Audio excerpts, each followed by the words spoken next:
Hey, how's it going? I hope you're well. So I heard recently about the issue with Modere shutting down and all the problems that it's created for reps. If you've been affected, I hope that this video here, so I'm sort of microphone out, I hope that it helps you recover the best way. And before we go any further, there's no switch pitch here. I'm not going to try and recruit you into something or sell you something. It's just I've been in the industry 14 years. I had this happen to me 2 or 3 times where companies just went and one time it was particularly painful because I was doing really well in that company, it just went away. So how can you safeguard yourself in the future? How do you decide what to do moving forward? Like, what do you do to recover the best?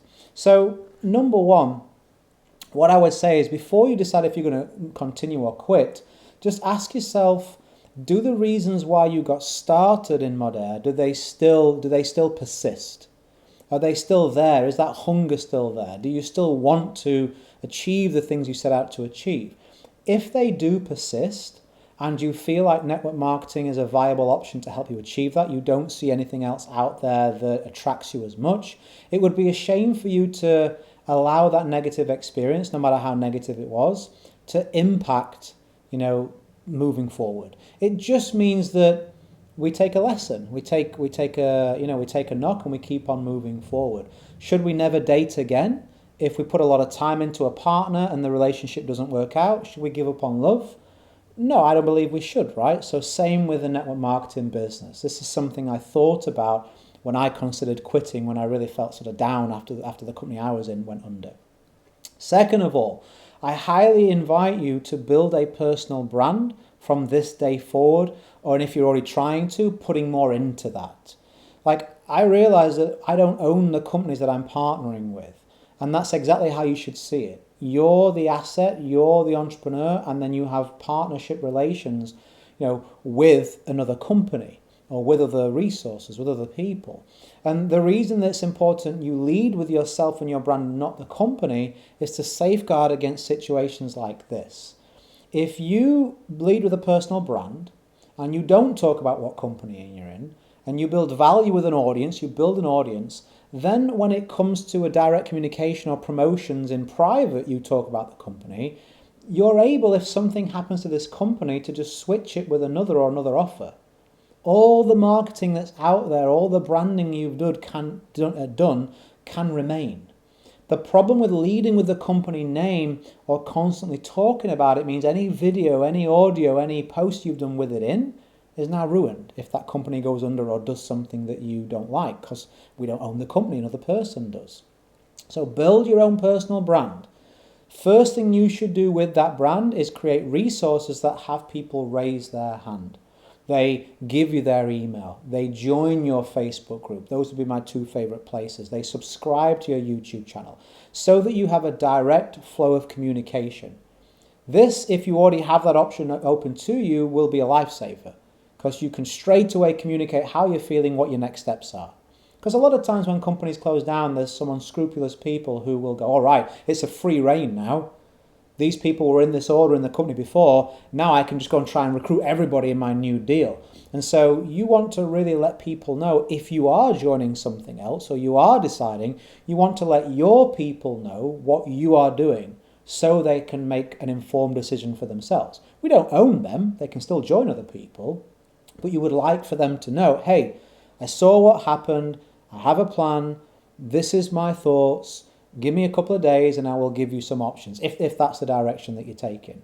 But if you build an audience, you will always have that option open to you to communicate how you're feeling, what you're going to do, and let people decide with information as opposed to panicking because they're being put under pressure from somebody else.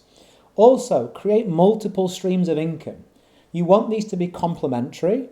You don't want to join like 3 different MLMs. That doesn't work. But what could work is if you have multiple offers for the same audience that you're attracting through your brand. So I'll use myself as an example.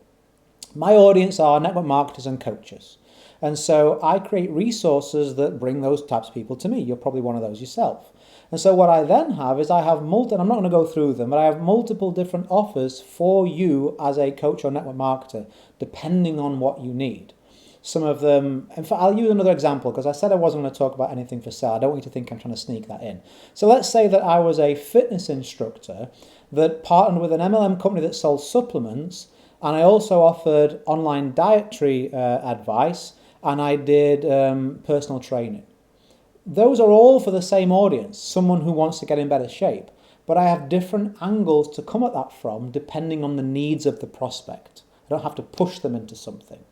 Now, you don't want to try and push some supplements on somebody that doesn't want supplements, but would happily pay you for a diet plan. Why would you lose that money? Why would you try and put a square peg in a round hole? And so you can get a lot more sales and a lot more yeses when you have 2 or 3 different offers that suit the same audience, but come at it from a different angle. All the people that were going to say yes to the MLM will still say yes. It's just now that the ones that will say no, you have another opportunity for them to find what they're looking for and for you to make a sale. This dramatically increases your income, and again, it spreads your risk. Build all 3 of those income streams to the minimum amount monthly you need to survive. So you're earning 3 times as much as you need. If the MLM goes away again, you're still earning twice as much as you need. You don't need to panic. You don't need to stress. I've done these things throughout my career, and it's what saved me. I saw friends at the top ranks in companies like me who went down to nothing. Thankfully, I'd built an audience, I'd built an email list, I'd built a brand, I had my coaching, etc. And so I already had income coming in, I already had reach, and I already had opportunities. Some of those people, it was terrible to see all the work they'd put in just totally taken away from them. And they'd done nothing wrong. You know, I had that happen to me in a traditional business. I'd learned that lesson earlier on, and so I tried to bring that into network marketing, and it's what saved me. When I had a company one time, the owner sat me down and said the company's shutting. Had another company just stopped paying, a year later it went under. You know, these things do happen when we're not steering the ship. We don't get to know what the captain's sometimes thinking. So I hope this was useful. I hope this was helpful. If you are just coming out of that situation, you know, please know that there are other good companies out there. Do your time, do your research, pick a person that you trust, and whichever company you decide to pick, build it in the way I've described so you have some security, you have some leverage for the future, so you never face a situation again. And if you do decide that network marketing is no longer for you, you know, it's a shame that we give up on that model, but I wouldn't want you to give up on your dream. So whatever that is, at least find another avenue, another vehicle that can get you to your desired destination. Because, you know, life's too short to quit on the things that matter to us. As I always say, go create a day in a life that counts. Always have more desires than excuses. If you think some other people would benefit from this, you know, feel free to share. I made sure that there's no links, there's no promotion in this, so you can feel comfortable doing that if you wish. I hope it helps them. I hope it helps you. If you're a subscriber, I'll catch you on the next one. Bye for now.